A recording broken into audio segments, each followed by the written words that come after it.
रामदयाल सिंह महाविद्यालय में अभी अभी संपन्न हुए बिहार विधानसभा चुनावों के नतीजों को लेकर एक सेमिनार का आयोजन हुआ। आइए देखते हैं हाइलाइट्स। महिलाओं का वोट पुरुषों से ज्यादा रहा है। बिहार के अलावा सिर्फ एक और राज्य है, वो है हिमाचल, जहां पर पिछले 5 चुनाव में लगातार महिलाओं का वोट पुरुषों से ज्यादा रहा है। लेकिन ये एक बड़ी उपलब्धि है। और मैं आपको बताऊं, बार बार जब मैं कई कॉलेजेस में जाता हूं लेक्चर वगैरह देने के लिए और पूछता हूं ये सवाल कि अच्छा कौन सा ऐसा राज्य होगा जहां महिलाओं का वोट पुरुषों से ज्यादा होगा, तो ज्यादातर जगहों में, अगर 10 जगहों में ये क्विज के जैसा सवाल पूछा तो ज्यादातर जगहों में लोगों के दिमाग में कौन सा राज्य आता है? केरल। सब समझते हैं केरल, क्योंकि लोगों को लगता है कि पॉलिटिकल पार्टिसिपेशन आपके सामाजिक आर्थिक स्थिति से मिलके चलता है। क्योंकि लोगों को लगता है कि केरल में तो महिलाएं ज्यादा पढ़ी लिखी हैं और साथ में मतलब पढ़ी लिखी भी हैं और रोजगार में भी है, बहुत सारी महिलाएं वहां काम करती हैं। लेकिन केरल में ऐसी बात नहीं है। तो बहुत सारे लोग अब केयरफुली, चूंकि भाई बिहार की इतनी चर्चा हो गई, अब बहुत सारे लोगों को पता है कि बिहार की महिलाओं ने बढ़ चढ़कर कई चुनाव में वोट दिया है और उसका झुकाव नीचे जो स्लाइड है उसमें साफ दिखाई पड़ता है कि महिलाओं में एनडीए की पकड़ महिलाओं में ज्यादा है। महिलाओं ने एनडीए के लिए ज्यादा वोट किया पुरुषों के मुकाबले। तो अगर आप हाइपोथेटिकली ये देखें, अगर बिहार में महिलाओं ने वोट नहीं किया होता, मान लीजिए बिहार के वोटरों में सिर्फ पुरुष होते, तब चुनाव की नतीजे अलग हो सकते थे। क्योंकि तब एनडीए को महिलाओं में इतनी बड़ी लीड नहीं मिलती है, फिर भी चुनाव जीतती, क्योंकि चाहे महिला हो चाहे पुरुष हो, दोनों में महागठबंधन से ज्यादा वोट एनडीए को मिलता है। लेकिन महिलाओं का वोट एक बड़ा फैक्टर है। महिलाओं ने बढ़ चढ़कर वोट किया इन चुनाव में। लगभग आप देखें कि पुरुषों का वोट 63% और महिलाओं का वोट 72%, 9% का फासला है। देश के किसी राज्य में किसी चुनाव में महिलाओं का वोट पुरुषों से 9% ज्यादा नहीं रहा है। तो ये अपने आप में बिहार की महिलाओं, बिहार के वोटरों की उपलब्धि है। वोटरों की उपलब्धि मैं क्यों कह रहा हूं? क्योंकि अगर आप चुनाव के टर्नआउट को देखें, बिहार में ये सबसे ऐसा चुनाव है जहां सबसे बड़ा टर्नआउट, सबसे ज्यादा टर्नआउट इन चुनाव में हुआ। तो महिलाओं की उपलब्धि है, पुरुषों की उपलब्धि है, वोटरों की उपलब्धि है कि उन्होंने बढ़ चढ़कर इन चुनाव में हिस्सा लिया। तो ये सारी चीजें हैं, इसको इशारा करती हैं कि क्यों एनडीए को इतनी बड़ी बढ़त हासिल हुई। और ये तमाम चीजें हैं जिसका जिक्र हो रहा है कि कितनी बड़ी संख्या में लोगों को वेलफेयर स्कीम्स का फायदा मिला। 62% महिलाओं को ने कहा कि उनके परिवार को जो 10,000 रुपया मिला उसका फायदा मिला। ऐसे तमाम स्कीम्स हैं जिसमें लोग कहते हैं कि बड़ी संख्या में लोगों को फायदा मिला। अगर हम स्कीम से हट करके और आगे बढ़े, बात को आगे बढ़ाने की कोशिश करें, तो किस चीज का फायदा मिला? कैंपेन स्ट्रैटेजी भी जो रही एनडीए की, आपको ध्यान होगा एनडीए ने बड़े मुद्दे पर कैंपेन करने की कोशिश की। और बड़े मुद्दे क्या थे? बार बार इस बात का जिक्र होता था कि ये एमएलए जिताने का चुनाव नहीं है, ये सीएम बनाने का चुनाव नहीं है। आपको याद होगा महागठबंधन ने अपने सीएम के उम्मीदवार की घोषणा पहले कर दी और बार बार ये स्ट्रैटेजी के तहत होती है। स्ट्रैटेजी के तहत महागठबंधन बार बार पूछती थी एनडीए से, आपके सीएम का चेहरा कौन होगा? तो इसका काउंटर था एनडीए के पास, जो लोगों को अपील करता था। वो कहते थे न तो एमएलए जिताने का चुनाव है, न मुख्यमंत्री बनाने का चुनाव है, ये चुनाव बिहार को जंगल राज से बचाने का चुनाव है। अब ये नैरेटिव होता है, अब वो नैरेटिव है जिसको ज्यादातर लोगों को लगा। कहते थे अगर बिहार को प्रगति के रास्ते आगे ले जाना है, प्रगति हुई है या नहीं हुई है, इसको आप अभी छोड़ दे इस डिस्कशन को।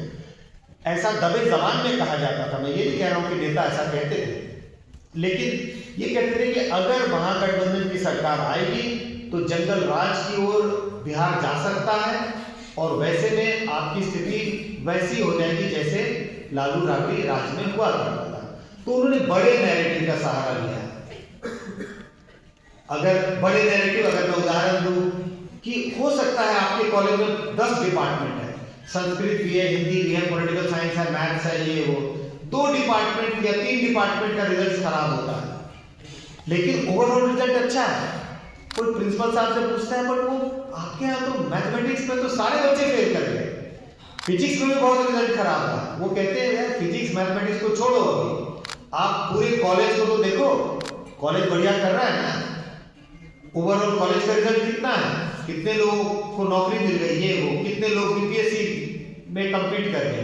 तो बड़े नैरेटिव का सहारा ले, वो कह रहे मैथ्स और फिजिक्स हम देख लेंगे, उसको दुरुस्त कर लेंगे बाद, लेकिन कॉलेज का ओवरऑल प्रदर्शन देखो। तो लोग कहते हैं हाँ कॉलेज तो बढ़िया है, कॉलेज में कोई गड़बड़ी नहीं है, वहां कुछ हो गई होगी गड़बड़ी।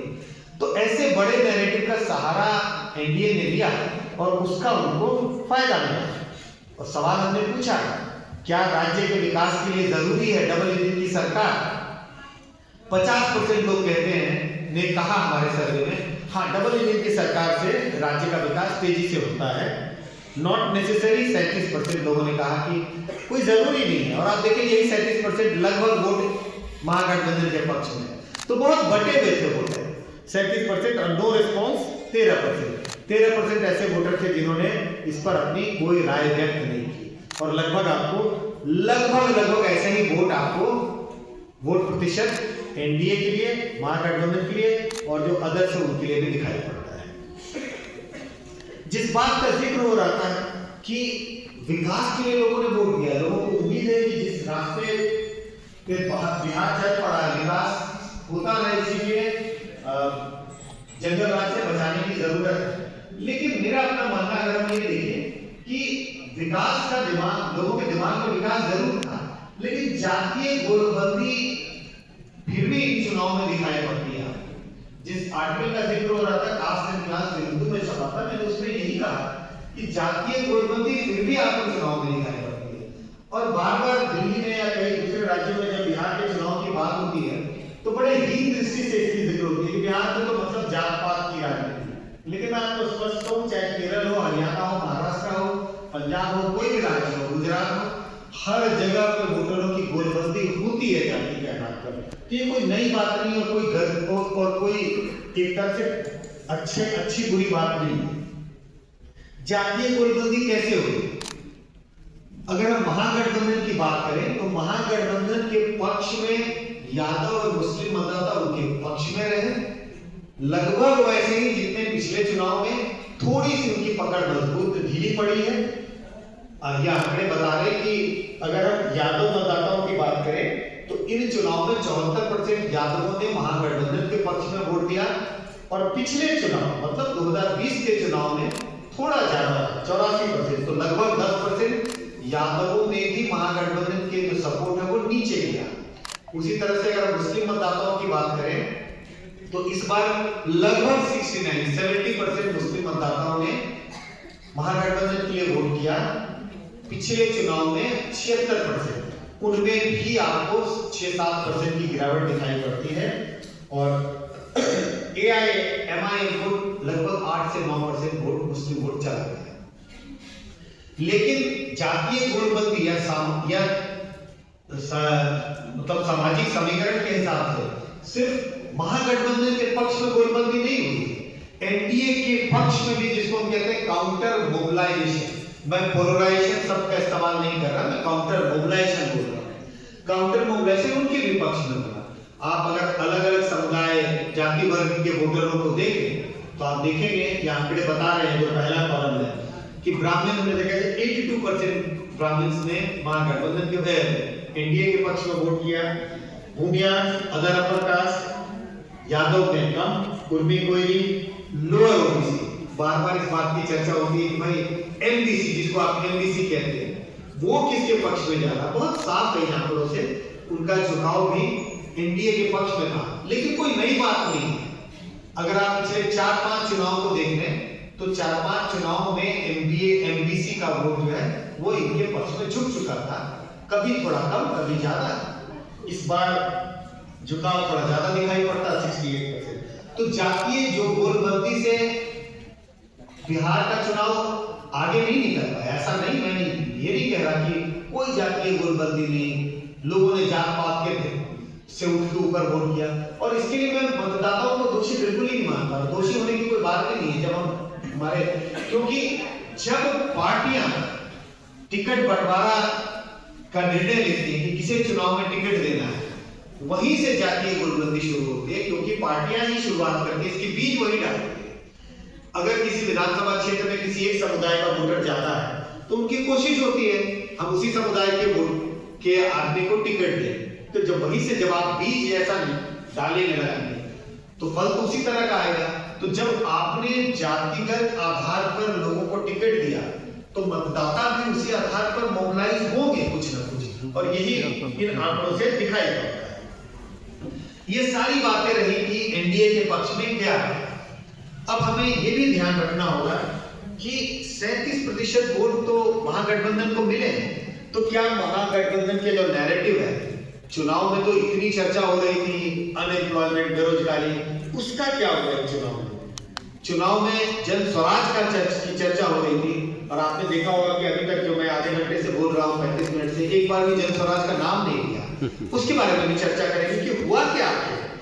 इतना उफान था जन स्वराज के बारे में, तो वो कहां चला गया।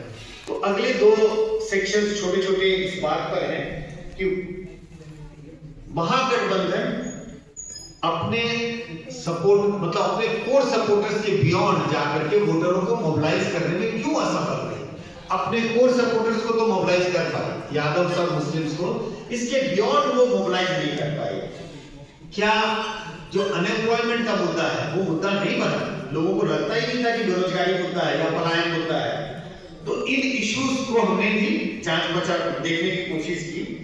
अनएम्प्लॉयमेंट, जब ये सवाल पूछा गया कि आपके लिए सबसे बड़ी समस्या क्या है, बड़ी संख्या में लोग कह रहे हैं कि अनएम्प्लॉयमेंट। 51% लोगों ने कहा, मतदाताओं ने, बेरोजगारी बिहार की सबसे बड़ी समस्या है।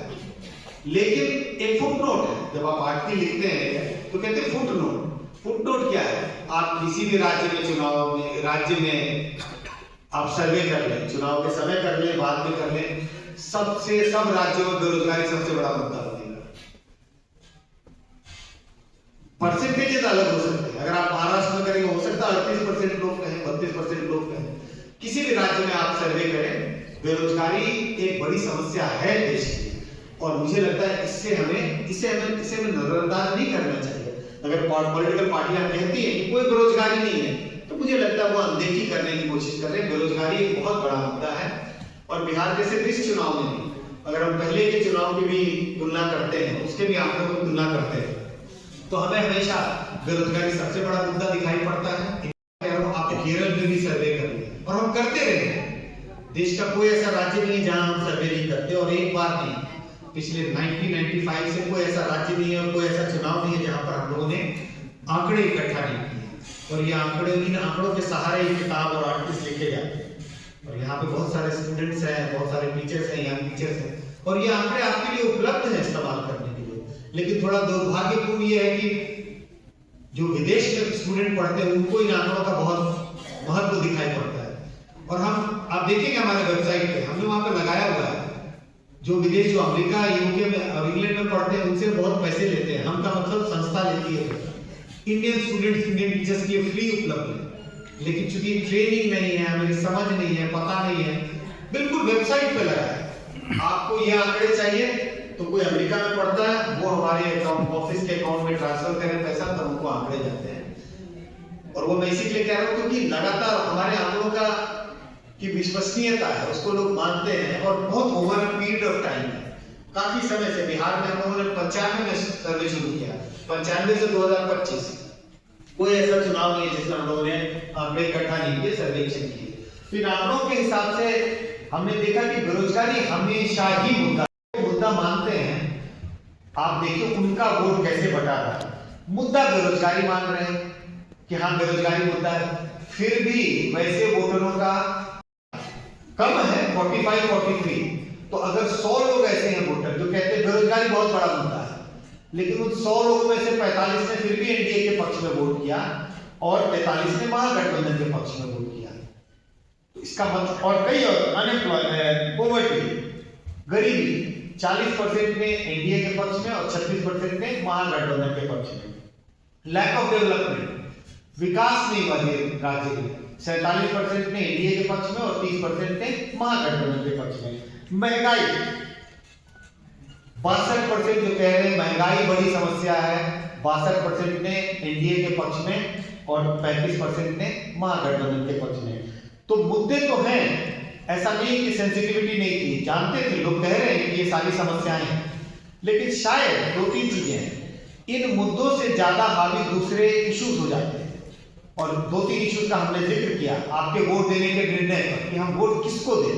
मुद्दे तो हैं, मैं बेरोजगार हूं, मैं जानता हूं कि मेरी समस्या है, लेकिन शायद उनके दिमाग में या उनके कान में जंगल राज का इको जो है वो ज्यादा घूमता है। शायद कि भाई बेरोजगारी तो है, लेकिन कौन सी पार्टी इसको सुलझा पाएगी? किसी भी पार्टी के बस में नहीं है बेरोजगारी को सुलझाना। तो इन सब चीजों के कारण इन लोगों का भी झुकाव, ये मुद्दे थे, मैं नकार नहीं रहा और नकार भी नहीं सकता, क्योंकि आंकड़े बहुत साफ बता रहे हैं कि ये मुद्दे धरातल पर थे। लोगों की इसकी चिंता थी, वोटरों को इसकी चिंता थी, यंग वोटरों को ज्यादा चिंता थी, लेकिन इसके बावजूद बड़ी संख्या में उनका वोट एनडीए के पक्ष में ही गया, न कि महागठबंधन के पक्ष में। आउट माइग्रेशन कि राज्य से पलायन बढ़ा है, ऐसा कहने वाले 56% लोग थे। कहते कहा राज्य से पलायन हो रहा है, लोग बाहर जा रहे हैं रोजगार के लिए, शिक्षा के लिए, और घट गया है ऐसे कहने वाले 25% लोग थे। और कहते जैसा था वैसा ही है, वैसा भी कहने वाले 15-16% लोग थे।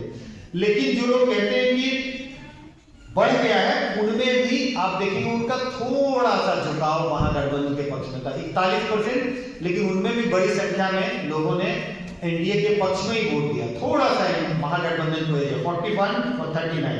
लेकिन जो लोग कहते हैं कि पलायन बढ़ा नहीं घटा है, उनमें महागठबंधन की जो लीड है, एनडीए की जो लीड है महागठबंधन में, वो बहुत ज्यादा है, बहुत बड़ा फासला है, 61-31, तो बड़ा फासला है। तो मुद्दे थे, तो मोटी बात मैं ये कहने की कोशिश कर रहा हूं कि मुद्दे थे, बेरोजगारी हो, पलायन हो, लेकिन इन मुद्दों से पे लोगों ने चिंता जताई, कहा ये मुद्दे बहुत हैं और ये हमें परेशान कर रहे हैं। हमारे घर में लड़के को नौकरी नहीं मिली है, वो गया है सूरत, दिल्ली, बंगाल नौकरी करने के लिए या काम तलाशने के लिए, लेकिन उसके बावजूद जब उनके वोट देने का निर्णय आता है तो हो सकता है वो अपने कैंडिडेट को देख के, जाति पाति के आधार पे, जंगल राज के भय से, और तमाम ऐसे मुद्दे हो सकते हैं, नीतीश कुमार ही हमें मुख्यमंत्री चाहिए, तमाम मुद्दों के कारण उनके वोट देने का निर्णय जो है वो एनडीए के पक्ष में चला गया। जो तेजस्वी यादव ने जॉब का प्रॉमिस किया कि जब हमारी सरकार बनेगी तो हर परिवार से एक व्यक्ति को हम सरकारी नौकरी दे देंगे, इसके बारे में लोगों का क्या कहना था? भरोसा करने वाले अलॉट 36% लोगों को लगा कि हो सकता है, लेकिन नॉट एट ऑल और नॉट मच, उन दोनों को भी जोड़ेंगे तो 35% ऐसे थे जो लोग कहते थे कि ये हो नहीं सकता।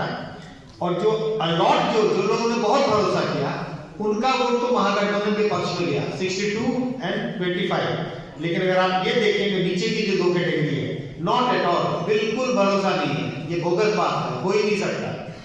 74% ने एनडीए के पक्ष में वोट किया, जो कहते हैं नॉट मच, थोड़ा हमको बिल्कुल भरोसा नहीं है। उनमें से भी 60% लोगों ने एनडीए के पक्ष में वोट दिया। तो मुद्दे थे और लोगों ने उनकी बात, जो उनके सपोर्टर, निश्चित रूप से हम ये कह सकते हैं कि ये उनके ही सपोर्टर रहे होंगे जिनको लगता था कि ऐसा हो सकता है। अब आखिरी बात जिसकी चर्चा बहुत हुई कि जेएसपी जन स्वराज पार्टी इतना बुरा प्रदर्शन क्यों रहा। चुनाव के पहले तो 2 साल तक, 1.5 साल तक यही चर्चा हो रही थी, लेकिन जैसे चुनाव नजदीक आया, चर्चाएं उनकी कम होने लगी, और जब विश्लेषण का समय आया तो चर्चा एकदम पीछे चली गई है, क्योंकि बोलने के लिए ज्यादा कुछ नहीं है। लेकिन मुझे लगता है कि हम जब चुनाव का विश्लेषण करते हैं, किसी भी चीज का विश्लेषण करते हैं, तो न्यूट्रल होने की जरूरत है, ये जानने की जरूरत है कि आखिर हुआ क्या। तो हमने कुछ उनके भी आंकड़ों को देखने की कोशिश की कि आखिर क्या हुआ होगा। ऐसा कोई जरूरी नहीं कि आपके सर्वेक्षण से हर सवाल का उत्तर मिल जाए, लेकिन हम कोशिश करते हैं कि क्या कुछ उत्तर की तरफ हम जा रहे हैं, क्या आंकड़े कुछ और इशारा कर रहे हैं। ऐसा नहीं है कि इस व्याख्यान से हम सारे सवालों का हल निकाल देंगे, ऐसा कोई दावा नहीं है। लेकिन जो सवाल हमारे मन में थे उन सवालों के उत्तर की ओर जाने की हमने कोशिश की है। इसके बाद भी आपके दिमाग में बहुत सवाल होंगे, कुछ सवालों का हम सवाल जवाब अभी कर सकते हैं। इसके बाद भी आपके दिमाग में सवाल होंगे तो उसका उत्तर आप ढूंढें। आप विद्यार्थी हैं, शोधार्थी हैं, टीचर हैं, तो आपको भी चाहिए कि उन उत्तरों को ढूंढने की कोशिश करें, और इसी को हम रिसर्च कहते हैं।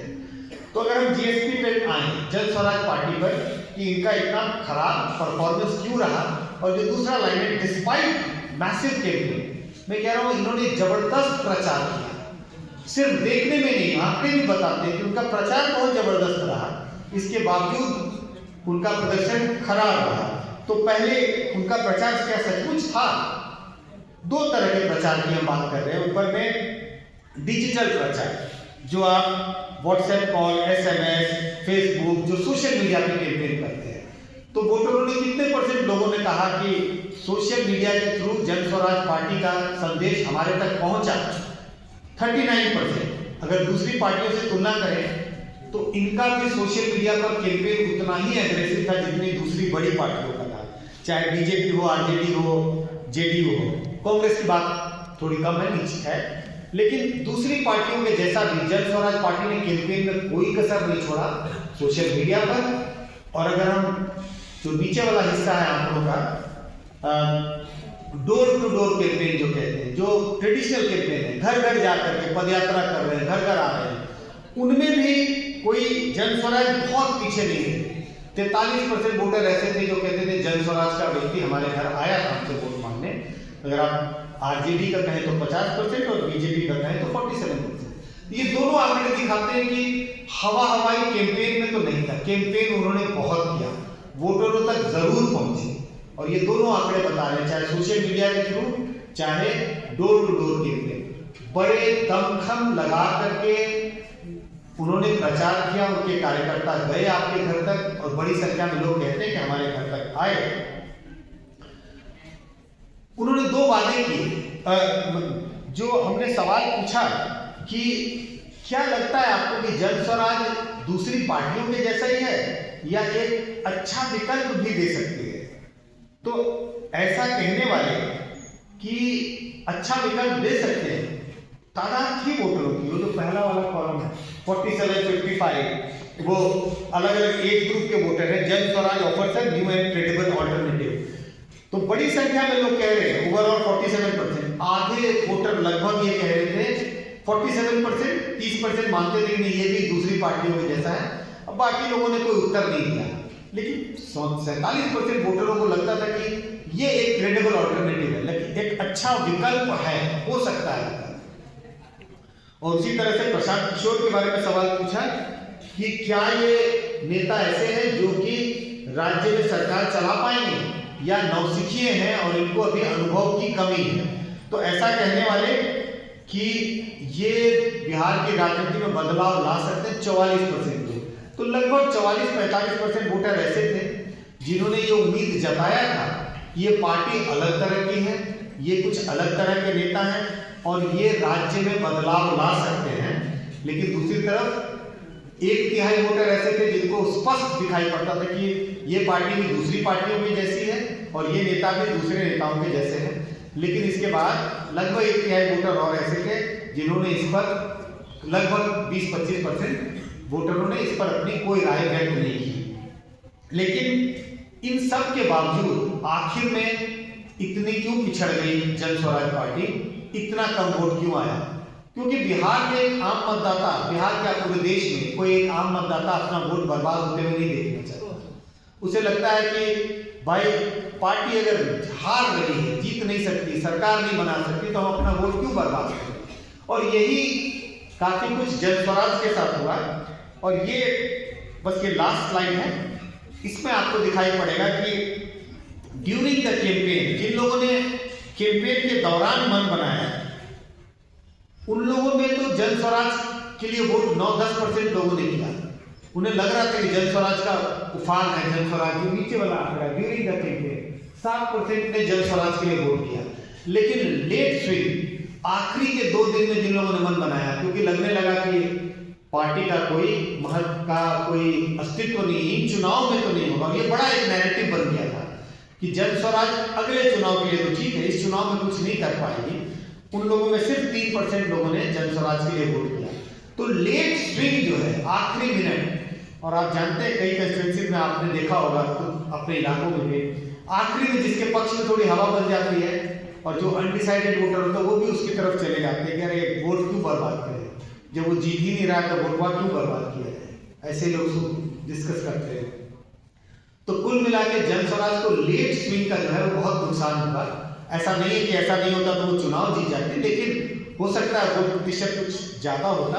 अभी मात्र 3.3% वोट है, वोट का प्रतिशत कुछ बढ़ सकता था और शायद नेताओं का जो चुनाव लड़ रहे थे उनमें से कुछ लोगों का हौसला कुछ ज्यादा होता।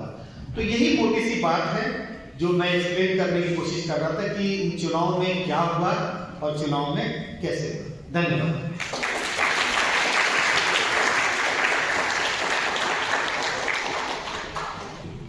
आपकी यही कृतित्व से, आपके व्यक्तित्व की जो अमिट छाप भारत की इस काया पर पड़ी है, इसीलिए हम आप लोग आपको लिखते हैं।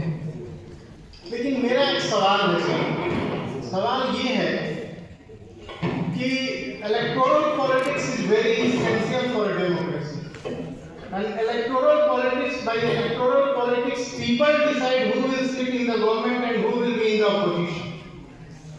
सवाल यह है कि क्या जनता ने तय किया कि कौन सरकार बनाएगा, कौन सरकार नहीं बनाएगा, कौन सत्ता में होगा और कौन विपक्ष में होगा?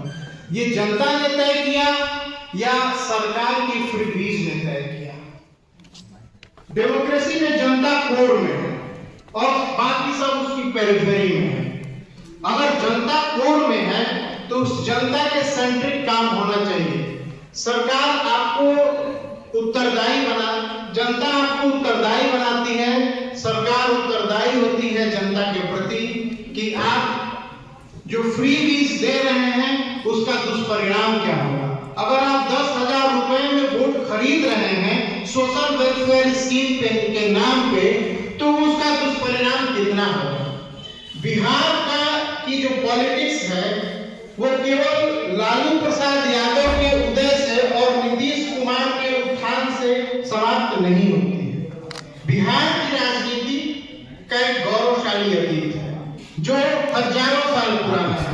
अगर हम सैकड़ों साल की ही बात करें, जनेव आंदोलन से लेकर के समाजवादी आंदोलन में राम मनोहर लोहिया की बात करें जिन्होंने अपने निराशा में कर्तव्य की बात की, जयप्रकाश नारायण के संपूर्ण आंदोलन की बात, संपूर्ण क्रांति की बात करें, गांधी के चंपारण की बात करें, तमाम स्वतंत्रता आंदोलन की घटनाओं की बात करें, तो एक लंबा गौरवशाली अतीत। क्या 2025 बिहार विधानसभा चुनाव उस गौरवशाली अतीत को पुनः प्रतिष्ठापित कर पाया है कि नहीं कर पाया? सवाल इस बात का है। सवाल इस बात का है कि उन कल्याणकारी योजनाओं के द्वारा हमने बिहार के उस गौरव को वापस लाया कि नहीं लाया। इसके साथ ये कुछ मेरे सवाल थे सर। एनालाइज अगर हम कर रहे हैं इस वर्डिंग को तो ये बहुत ही जरूरी होता है कि इस पे हम बात करें।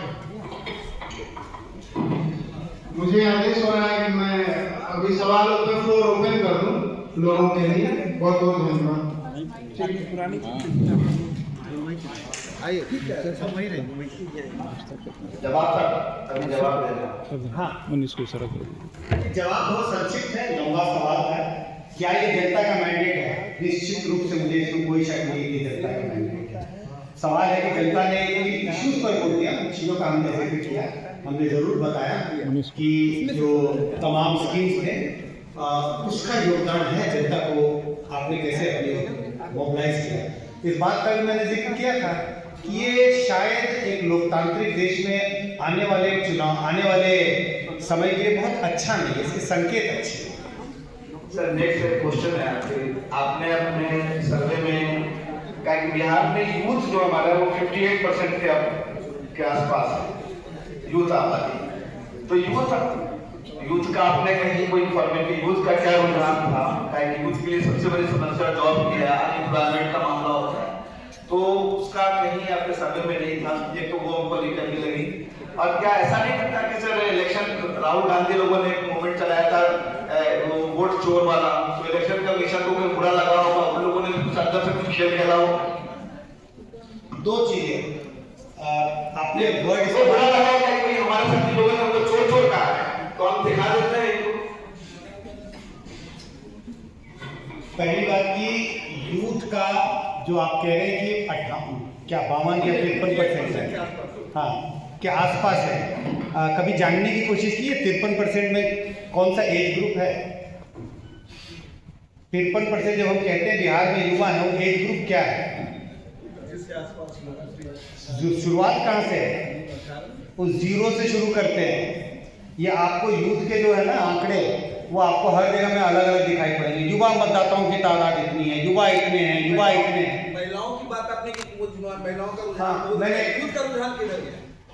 मैंने इसी के लिए नहीं बताया क्योंकि एक स्लाइड था जन स्वराज के बारे में, जब हमने युवाओं की बात की। युवाओं का वोट देख ले, एज ग्रुप से वोट देख ले, कोई फर्क नहीं पड़ रहा है। जितने, अगर आपको 25 साल के युवा हो या 35 से 40 वाले हो या 60 से ऊपर हो, लगभग सभी में एनडीए की बढ़त अच्छी खासी रही।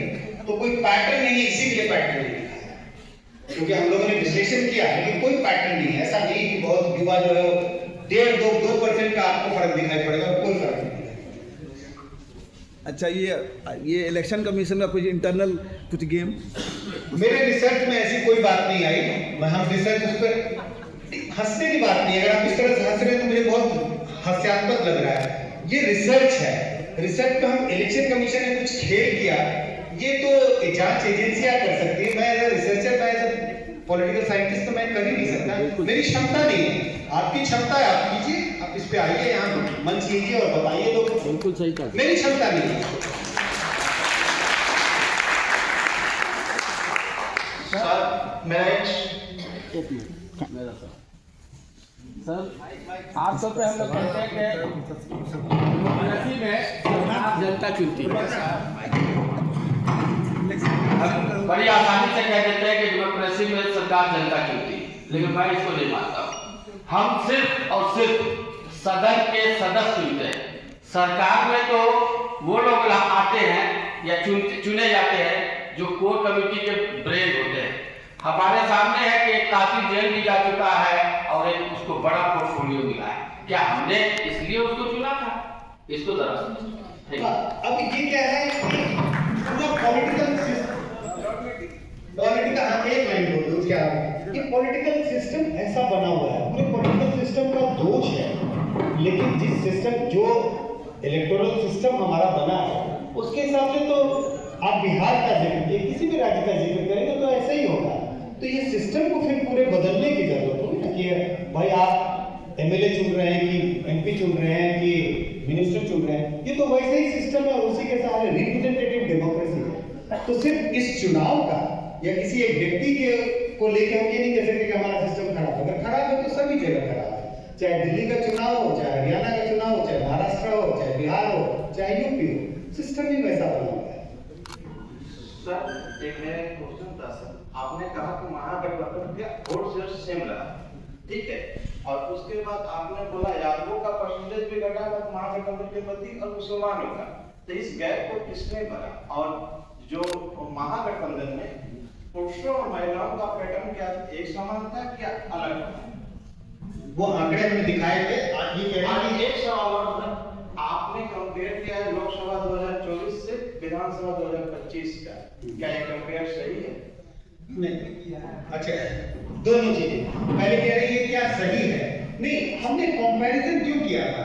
हम ये बताने की कोशिश कर रहे थे कि ये जो लोगों को लग रहा है कि ऐसा बिहार में कभी नहीं हुआ है ना, लोगों को ये लग रहा है, बहुत बड़ी संख्या में लोगों को, कि ऐसा बिहार में कभी चुनाव नहीं हुआ, वो बताने के लिए हम कंपैरिजन बिल्कुल ही नहीं, दो चुनाव का कंपैरिजन नहीं होना चाहिए, लेकिन सिर्फ ये बताने के लिए कि लोगों को जो लगता है बिहार में ऐसा कभी पड़ा ही नहीं, तो बताने के लिए कि 24 के लोकसभा चुनाव में भी दोनों गठबंधन को लगभग उतना ही वोट मिला, यही बताने के लिए उस स्लाइड को हमने यूज किया। दूसरी बात कि महागठबंधन का वोट 20 में और 25 में उतना ही है। और ये हमारे बोलने और नहीं बोलने और आपके मानने नहीं मानने से कोई होता नहीं, इलेक्शन कमीशन का है। अनलेस कि हम इलेक्शन कमीशन पर ही भरोसा नहीं करते और कहते कि वोट पड़ा ही नहीं, तब तो अलग बात है, फिर विश्लेषण और चर्चा की कोई जरूरत ही नहीं होती। तो उसमें बता रहा हूँ थोड़ा सा संयम रखिए। सबसे बड़ी दिक्कत है संयम नहीं रखते। जो हमने कहा ना यादवों और महिलाओं और मुस्लिम का वोट नीचे गया, थोड़ा थोड़ा कम था, तो कहां से भर पाएगी? कुछ अन्य जातियां, वो आंकड़े थे वहां पे, कुछ अन्य जातियों में कहीं 2%, कहीं 4%, कोई 5%, राजपूत वोटरों में उनका थोड़ा सा 10-12% का इजाफा हुआ। तो थोड़ा थोड़ा इजाफा अलग अलग सब दलितों का वोट उनको थोड़ा सा मिला है, तो उसके कारण लगभग बराबर 0.5% वोट एनडीए महागठबंधन का बढ़ा है दोनों चुनाव के बीच में, तो वो भरपाई वहां से। सर एक प्रश्न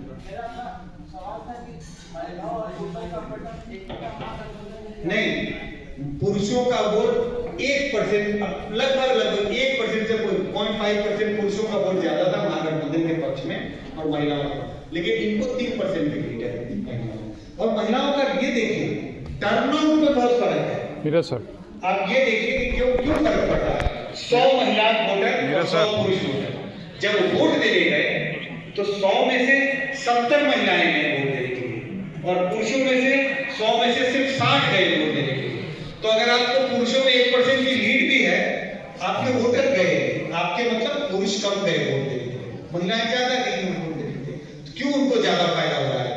एक तो 9%, एक तो 2%, 2.5% का गैप है, मतलब उनके पक्ष में, और महिला और पुरुष के बीच में जो टर्नआउट का गैप है वो 9% है, 10%, ठीक इतना ही, 70 और 60। सर एक सवाल, आजादी के साथ ही हमारा औद्योगिक विकास कहीं नहीं हुआ। रोजगार के क्षेत्र में हम या तो सरकारी नौकरियों पर निर्भर हैं जिनकी संख्या अत्यंत कम है। तो क्या वजह है कि ये कोई आंदोलन कभी बन नहीं पा रहा है? जेपी मूवमेंट तक ये सब बातें थी, इस समय ऐसी बातें नहीं हो पा रही। क्या इसकी वजह बिजली बिल बंद कर देना या 10-10 हजार रुपया देना या वृद्धा पेंशन बढ़ा देना? मतलब हम शुरू से वैदिक काल से ही आत्मसंतोषी प्रवृत्ति के हैं और कम ही में संतोष कर लेते हैं, ऐसा तो नहीं हो गया। बिल्कुल, आपने जिस बात से खत्म किया, हम लोग के सर्वे में ये भी पूछा, आप लोग पूछते कई बार, तो कहते हैं बड़ी संख्या में हिंदुस्तान में लोग कहते हैं कि जो कुछ भी जीवन में मिला है वो हमारे पुनर्जन्म पिछले जन्म का है। बड़ी संख्या में लोग ये संतोषी हैं। जो इस बात का आपने जिक्र किया, ये हमारे सर्वेक्षण के आंकड़ों से हमें दिखाई पड़ता है, बहुत संतोष करते हैं। जहां तक माइग्रेशन का सवाल है, एक लाइन और माइग्रेशन पे कहूंगा। मुझे हमेशा शुरू से ही लगता था कि बिहार में पलायन इतना बड़ा मुद्दा चुनाव, मतलब जितना प्रशांत किशोर ने बनाने की कोशिश की, क्यों बड़ा मुद्दा लेगा?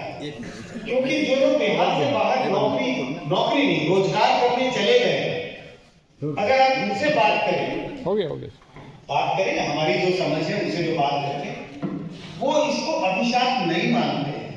वो ये कहते हैं कि पहले जब जाते हैं उस वक्त कष्ट होता है, थोड़ा सा लगता है कि यार बाहर जा रहे हैं, यहाँ कोई रोजगार नहीं है, क्योंकि उनके रिटर्न्स बहुत अलग हैं। वो ये कहते हैं यहाँ पे हमको 600 रुपये मिलता है, 700 रुपये मिलता है, और पंजाब में जब जाकर नौकरी करते तो वहां को 1400 रुपये मिलता है। तो हम कमा भी रहे हैं और बचा भी रहे हैं, घर भेज भी रहे हैं। आप गाँव जाए वहां पे जो, और खासकर उन लोगों की मैं बात कर रहा हूँ जो इकोनॉमिकली पुअर थे, वो कहते हैं उन लोगों का घर इसी के लिए बन गया क्योंकि परिवार का एक आदमी सूरत में है, बॉम्बे में है, कलकत्ता में है, दिल्ली में है, हरियाणा में, पंजाब में कहीं काम कर रहा है। तो जिसको हम यहाँ बैठ के नैरेटिव आर्टिकल लिखने में कहते हैं बिहार का अभिशाप, ये वो माइग्रेशन, लोग परेशान हैं, लेकिन जो लोग माइग्रेट हैं, जो जा चुके हैं बाहर, वो वापस जब आते हैं, जब देखते हैं कि यहाँ तो रोजगार मिल भी जाएगा, काम मिल भी जाएगा, तो रिटर्न उतने नहीं है, क्योंकि पेमेंट जो है वो बहुत अलग है। तो हम इसको वैसा मुद्दा मानते नहीं कि लोग बहुत परेशान हैं, बाहर चले गए, बहुत परेशान है और सब वापस आना चाहते हैं। ऐसी स्थिति हमें नहीं दिखाई। डाटा के माध्यम से आपने पूरी तस्वीर रखी, हम सभी बैठे हैं। सबसे पहले तो जितनी जब चुनाव लड़ते हैं, चुनाव का उल्लंघन करते हैं, एक लिमिट सीमा है 36 लाख का जो कुछ काम करना, सारे के सारे दम इसका वर्णन करते हैं। और सारी बुराइयां, भ्रष्टाचार, क्रिमिनलिज्म, अपराध सबका स्वभाव इसी से होता है। इस पर सारी सरकार मौन रहती है। दूसरी बात, लोकतंत्र में स्वायत्त प्रक्रिया में निष्पक्षता और पारदर्शिता एक महत्वपूर्ण मुद्दा है। आपने इस पर कोई प्रकार नहीं, क्या चुनाव आयोग निष्पक्ष निष्पक्ष है, क्या उसके कारण से निष्पक्ष है? सौभाग्य दुर्भाग्य है, आपने एक बात करके निकल गए कि इस पर चर्चा हम सक्षम नहीं है। जो आपने कहा, आपने डाटा रखा, आपने बिल्कुल सही रखा, समाज में चल रहा था कि कोई फीलिंग नहीं थी, रिजल्ट सामने है और इसमें अगर कुछ आपको लगता है सुधार मैंने चुनाव के नतीजों का विश्लेषण किया और ये बहुत एक पर्सनल चीज है। मैं आपको बता दूं कि क्यों चुनाव आयोग पर मैं नहीं बोल रहा, क्योंकि एक मेरा केस सब जुडिस है सुप्रीम कोर्ट में।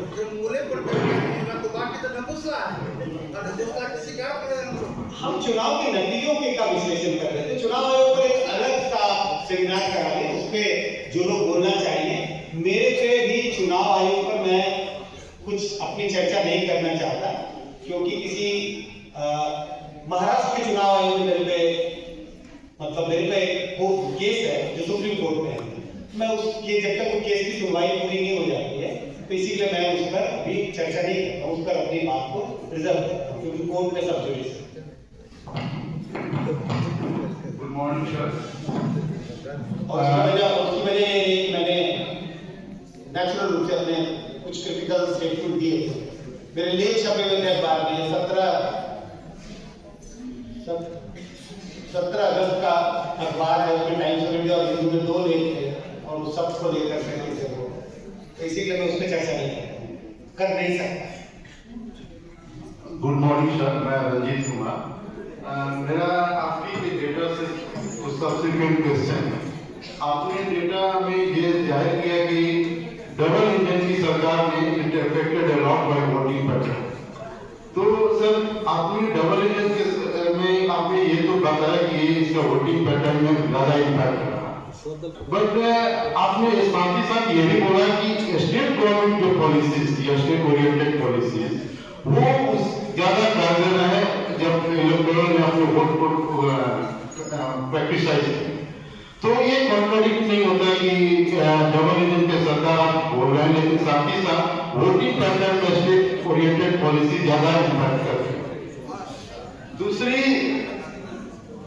दूसरी चीज ये साथ ही साथ ये है सर कि आपने डेटा में तमाम फैक्टर, तमाम इश्यूज के बारे में आपने उल्लेख किया, लेकिन आपने सर एक पॉइंट जो कि मुझे लगता है कि this also impact equally while casting the votes, कि आप एमपी एमएलए जो फंड होते हैं उनका यूटिलाइजेशन पर्टिकुलर कॉन्स्टिट्यूएंसी में कैंडिडेट के प्रोफाइल पर वो कितना इम्पैक्ट करता है, वो इलेक्टोरल बिहेवियर तो पर्टिकुलर कॉन्स्टिट्यूएंसी में कैसा क्या इम्पैक्ट करता है, एमपी एमएलए फंड का यूटिलाइजेशन क्या वोटिंग पैटर्न में मैटर नहीं करता जब इलेक्टोरल वोट करने जाता है। साथ ही साथ सर मुझे एक और इसकी ही सब्सिक्वेंट सवाल है, पिछले 2-3 सालों से इंटरनल इंटीग्रिटी के ऊपर लगातार क्वेश्चन होते जा रहे हैं और इसका एक वर्ल्ड वाइड कैंपेन इंडिया में भी चला, लेकिन ऐसा क्या रीजन है कि इंस्टीट्यूशनल डिक्लाइन होने के बावजूद, तमाम तरह के क्रिटिसिज्म होने के बावजूद विपक्ष जो है इसे या तो एक राजनीतिक मुद्दा नहीं बना पा रहा है या तो बना पा रहा है लेकिन इसको कैश नहीं करा पा रहा है। Thank you. एमपीएमएल फंड मुझे नहीं लगता है कि पहला, देखिए कोई भी व्याख्यान का कोई भी विषय के एमपीएमएल लैंड पैसा जो खर्च कैसे कर रहा है एमपीएमएल, उसका आपके वोट देने के निर्णय पर कोई फर्क पड़ता है। मैं हमारी सोच है, हो सकता है कि मेरी सोच गलत हो, उस पर रिसर्च करने से कुछ पता चले। दूसरी बात, हमने जो सवाल पूछा डबल इंजन की सरकार, लोगों को लगता है हाँ इससे विकास ज्यादा होता है, और चूंकि राज्य का चुनाव है और बिजली पानी सड़क सबको पता है कि ये राज्य सरकार का काम है, इसी के लिए लोगों ने कहा कि इन सब चीजों पर संतुष्टि दिखाई जताई। वो एक परसेप्शन का सवाल है कि लोगों को क्या लगता है कि अगर केंद्र पार्टी की सरकार आ जाएगी तो विकास की गति धीमी पड़ जाएगी। डबल इंजन का मतलब क्या है? हमसे पूछ रहे हैं कि आपको लगता है राज्य के तेज विकास के लिए डबल इंजन की सरकार जरूरी है? 50% लोगों ने कहा हाँ इससे फायदा होगा। परसेप्शन है, कोई थर्मामीटर है नहीं ना, लेकिन उनको लगता है 37% लोगों को लगा इसका कोई फर्क नहीं पड़ता। तो ये परसेप्शन होता है। सर्वे क्या करता है? परसेप्शन होता है। सर्वे कोई जरूरी नहीं है कि कोई एकदम जो कहे कि हकीकत उसी को पकड़ रहा है। परसेप्शन जो होता है वो बना होता है, उससे वो कैच करता है। आखिरी बात कि क्यों जो इलेक्टोरल इंटीग्रिटी की बात हो रही है, बहुत चर्चा हो रही है पिछले 3-4 साल से, और ये कंसर्न का विषय है। क्यों मुद्दा बना नहीं पा रही है? क्यों नहीं मुद्दा बना पा रही है? क्योंकि अब एक धावक है, एक रेस में दौड़ने वाला है, जो चुनाव में होता है। अगर वो रेस में दौड़ने वाला 100 मीटर दौड़ता है 10 सेकेंड में और वो लगातार 2-3 रेस जीत चुका है और वो निश्चिंत है, या दूसरा जो दौड़ने वाला है, ये तो 10 सेकेंड में दौड़ लिया, लेकिन जो दूसरा दौड़ने वाला था जो पीछे तक है वो 6 सेकेंड में 7 सेकेंड में ही कर पाता था, लेकिन वो उसने करते मेहनत करते हुए, अब आप वो कह सकते हैं हो सकता है वो 2 कदम आगे खड़ा रहता है, वो अलग बात है, लेकिन वो अब 10 सेकेंड में दौड़ने वाला तो 10 सेकेंड पे ही है, लेकिन जो दूसरा है वो अब 12 सेकेंड में दौड़ने लगा।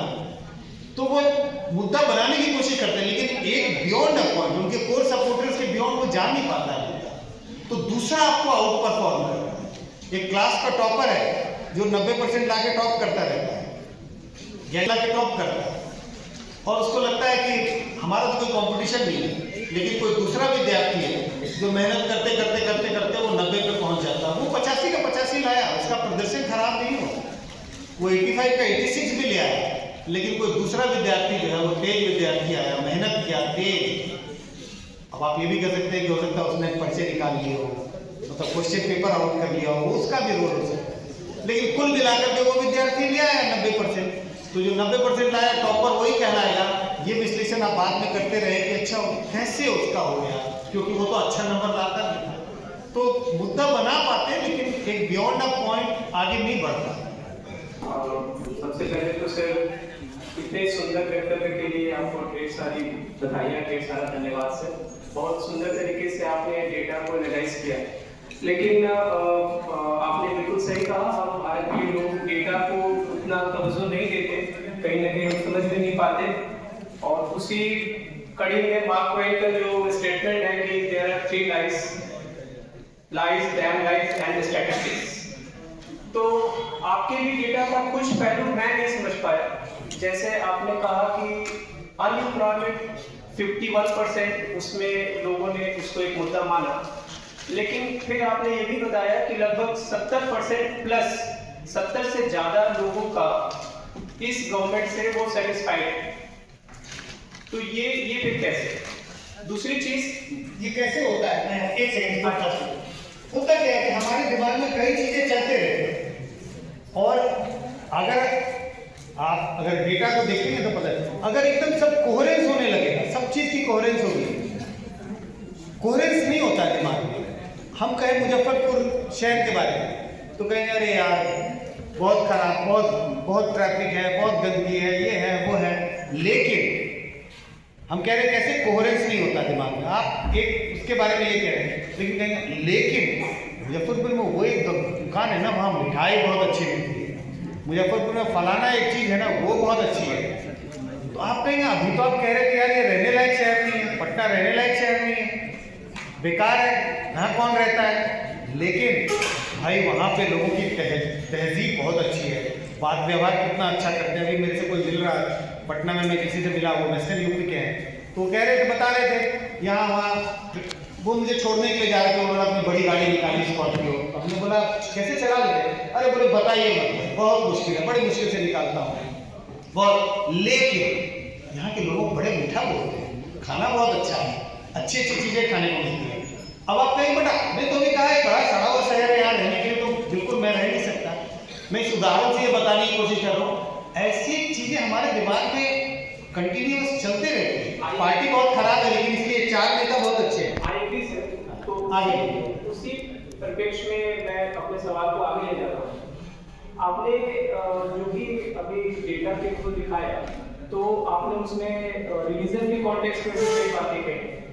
पहली बात तो मैं ये आपसे जानना चाहता हूँ फैक्चुअली कि ये डेटा आपने चुनाव के कितने दिन पहले लिया था, क्योंकि उससे परसेप्शन का क्लियर कट पता चलता है कि कब आपने डेटा लिया, उससे लोगों के कमेंटेड क्या था, क्या उनकी सोच थी, वो पता चलता है। ये पोस्ट पोल सर्वे होता है चुनाव में जब लोगों ने वोट दे दिया उसके बाद, लेकिन गिनती के पहले। स्लाइड में लिखा हुआ था डेट 6 तारीख को जहाँ चुनाव वोट पड़े, तो 7 तारीख से लेकर के 10 तारीख के बीच में, जहाँ 11 तारीख को वोट पड़े वहाँ 11 की शाम से 13 तारीख की रात तक में डेटा इकट्ठा कर लिया।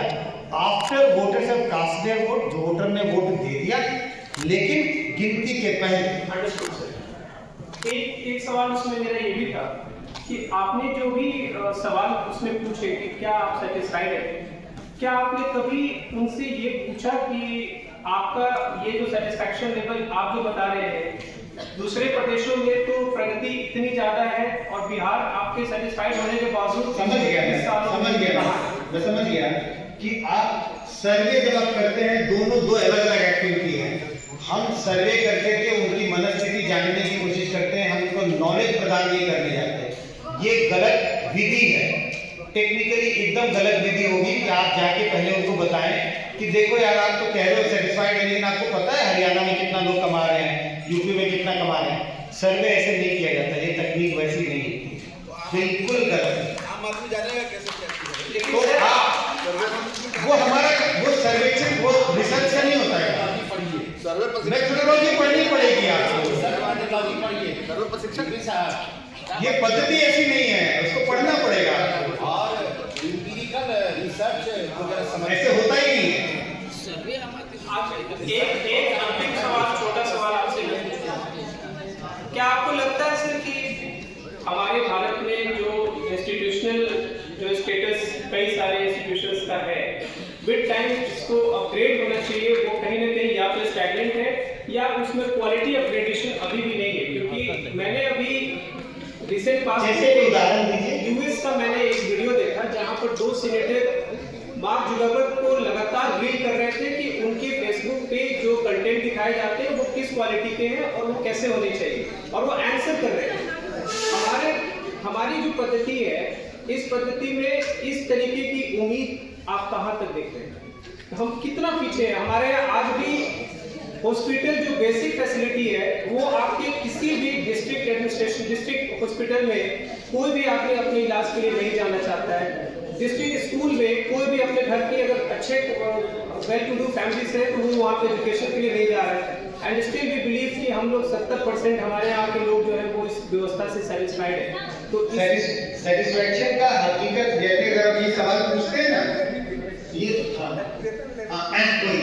कि आप पहला आपकी एस्पिरेशन क्या होती है और आपकी हकीकत ये, अगर हम तमिलनाडु और केरल जो ऐसे राज्य हैं जहाँ पर इन सब चीजों की, जैसे तमिलनाडु में सुविधाएं बहुत है, आपको वो बहुत दिखाई पड़ेगा, बहुत अच्छा अस्पतालों की सुविधा।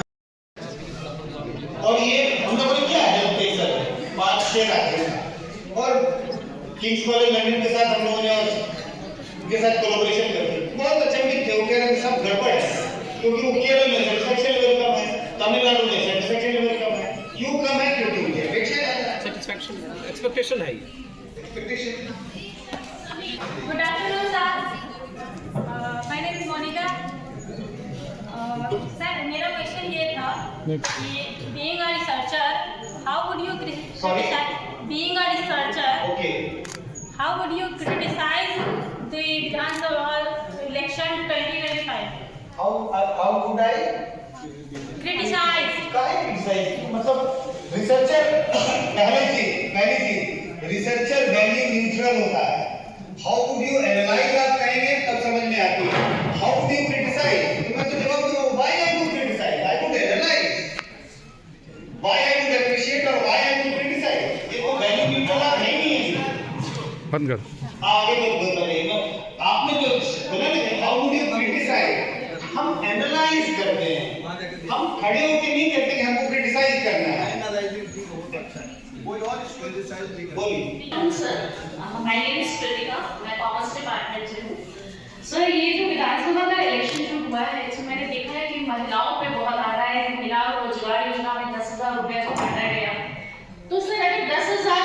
महिलाओं की जीत है, तो आई थिंक इट्स वेरी राजनीतिक तो है ही, कमजोर भी है, क्योंकि हमारा राज्य लोकतंत्र है जहाँ पे हर कोई अपने से वोट देता है। तो अगर ऐसा होता तो हर राज्य में पैसे बांट के आप वोट जीत सकते थे। तो सर ये जो महिलाओं को बहुत हाईलाइट किया गया है, महिला रोजगार योजना जहाँ 10,000 आप डिस्ट्रीब्यूट करके आप वोट दे रहे हैं, और इस बार तो मैंने देखा है कि जहाँ महिलाओं ने ज़्यादा वोटिंग किया है। तो हम मतलब मैं ये आपके जो आपने डेटा दिया उससे मैं क्रिटिसाइज नहीं कर रही, इट्स वेरी गुड, हम लोग ने बहुत चीज़ इसमें सीखा है और एनालाइज भी किया, देखा भी है। तो बस मैं यही कहना चाहूँगी कि बाहर मैंने बहुत सुना है कि 10,000 डिस्ट्रीब्यूशन के चलते इतने वोट्स आए हैं, तो एज ए पॉजिटिव भी हम ले सकते हैं कि अवेयरनेस आया है महिलाओं के अंदर कि वो अपना वोट्स दे।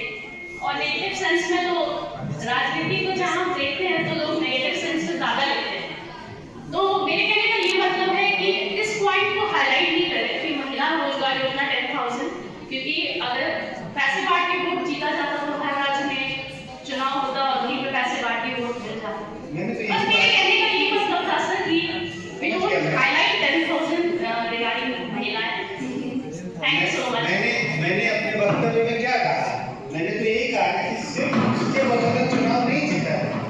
ऐसा नहीं कि सिर्फ पैसे के बदौलत जीतते चुनाव या एनडीए की जीत हुई है तो सिर्फ और सिर्फ 10,000 रुपये की फसलें की बदौलत हुई। लेकिन हमने ये भी कहा उसका कहीं न कहीं थोड़ा असर दिखाई पड़ा।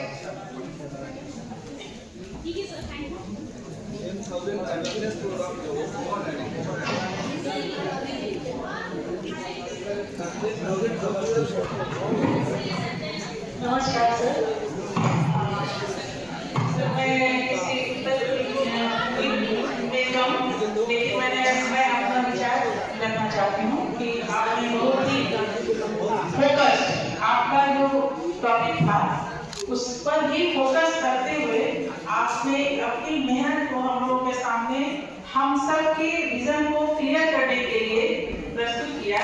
इसके लिए हम सब आपके आभारी हैं और आप बहुत बहुत धन्यवाद के पात्र हैं सर कि आपने हम सब के बीच एक सच में कन्फ्यूजन है। सब लोग कह रहे थे कि चमत्कार हुआ, जीविका दीदी ने जिता दिया। तो जीविका दीदियों की संख्या कितनी है बिहार में, ये भी एक रिसर्च का विषय है। और जीविका दीदियों का 10,000 कितना मायने रखता है बिहार की सरकार को बनाने में, यह भी बहुत कुछ मायने रखता है। तो मैं यहाँ पर उन सब बातों पर नहीं जा रही हूँ। मैं सर एक ही बात जो थोड़ी सी पीड़ा नहीं कर सकती है, लेकिन थोड़ा सा ऑब्जेक्शन मेरा ये हुआ कि सर आपने कहा कि पलायन से किसी को प्रॉब्लम नहीं है। सर बिहार से पलायन हम लोग केवल रोजगार के लिए नहीं करते हैं, बिहार से पलायन हमारे यहाँ शिक्षा के लिए होती है। जो भी गार्जियन थोड़ा सा भी समर्थ होते हैं तो अपने बच्चों को बेहतर शिक्षा देने के लिए उन्हें बाहर भेजना होता है। तो कई तरह के मानसिक और आर्थिक रूप से हम लोगों का शोषण भी होता है और बच्चे अवसाद में भी गिरते हैं, कुंठा का शिकार होते हैं, जिसके कारण उनका संपूर्ण व्यक्तित्व नहीं खिल पाता है। जो कि बाकी राज्यों में, गुजरात में, महाराष्ट्र में, वहाँ के बच्चे अपने ही राज्य में रहते हैं, पढ़ते हैं और विकसित हो जाते हैं। तो ये सर एक बहुत बड़ा लॉस है हम लोगों के लिए। और दूसरा जो मेरा पर्सनल भी हम लोग फील करते हैं कि स्वास्थ्य, हेल्थ के लिए, इलाज के लिए अगर बेहतर इलाज करना है तो हमें दिल्ली दौड़ना है, बॉम्बे दौड़ना है। तो हमारे राज्य में अगर उस स्तर का इलाज भी होगा तो हमारा राजस्व भी बढ़ता और हमें बाहर बार बार जाकर अपना जो मैं खुद झेलती हूँ। तो हेल्थ और एजुकेशन बहुत बड़ा फैक्टर है हमारे राज्य में जो हमें और राज्यों से पीछे रखता है, और यह एक बहुत बड़ा मुद्दा होना चाहिए जिसके कारण पलायन भी होता है। तो जो अच्छे डॉक्टर भी हो जाते हैं वो बिहार में सुरक्षित नहीं रहते हैं, क्योंकि वो बिहार में उन्हें कई तरह का रमजानी टैक्स ये सब देना पड़ता है, तो वो सब चले जाते हैं राज्य छोड़कर दूसरी जगह। तो सब इन सबों पर भी विचार करने की जरूरत है। मैं अपने सामने समक्ष मेरे जो विद्यार्थी और शिक्षक लोग, मेरे साथी लोग बैठे हैं, तो मैं उन लोगों से यही कहूँगी कि आगे अगर कभी हम लोग चर्चा के लिए बैठे, किसी तरह के विचार के लिए बैठे, तो इन सभी मुद्दों पर भी हमें विचार करना चाहिए। धन्यवाद सर।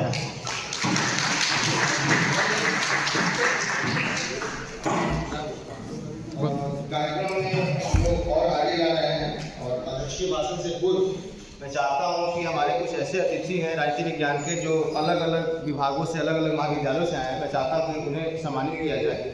तो उस कड़ी में सबसे पहले मैं आमंत्रित करता हूँ भारती सहायता मैम को, डॉक्टर भारती सहायता, physics department, Ambedkar university. Please ma'am आइए।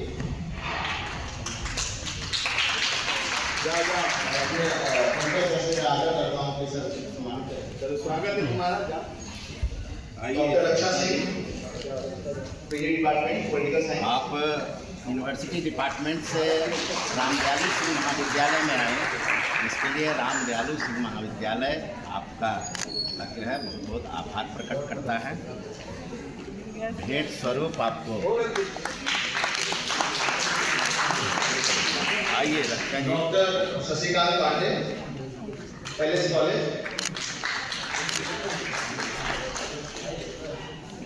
शशिकांत जी आइए। पांडे द्वय, पांडे डुम्बरे आइए।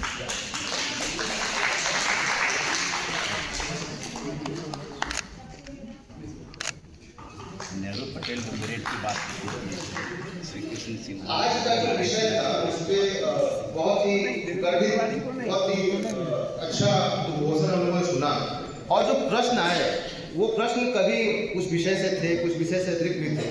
क्योंकि अध्यक्षीय उद्बोधन होना है, मैं ज़्यादा समय नहीं लूँगा। But to kill a democracy, ये एक पुस्तक है जो कि देवाशीष रॉय चौधरी ने लिखी है, या इसके अलावा जॉन क्यून की जो किताब है शॉर्टेज हिस्ट्री ऑफ डेमोक्रेसी, उसका अध्ययन किया जाए तो इस तरीके के जो प्रश्न है उसके उत्तर मिल जाएंगे कि how assembly democracy to the electoral democracy. और आज का जो कंटेम्प्रेरी डिबेट है वो पूरा का पूरा जो है मॉनेटरी डेमोक्रेसी पे काम कर रहा है। सारे के सारे जो सवाल थे वो कहीं ना कहीं मॉनेटरी डेमोक्रेसी के जो एग्जिस्टेंस और की जो नेसेसिटी थी उसकी तरफ जा रही थी।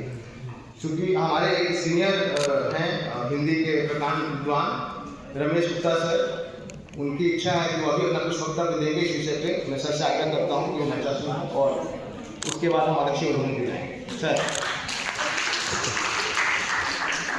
मुजफ्फरपुर की धरती पर जो कहा जाता है गणतंत्र की वैशाली धरती है, संजय जी ने एक राष्ट्रीय फलक का विषय किए और हम लोग प्रिंसिपल साहब के और राजनीति विभाग मित्रों के शुक्रगुजार हैं कि बिहार विधानसभा चुनाव और रिजल्ट के बाद पहली बार बिहार में इस चुनाव के प्रक्रिया और उसके परिणाम को लेकर एक सुसूचित जो सर्वे और उस पर व्याख्यान था, उसके लिए सब आभार संजय जी और सब लोग को। देखिए स्पष्ट जो उन्होंने कहा, मैं उनका डिफेंड करने खड़ा नहीं हूँ।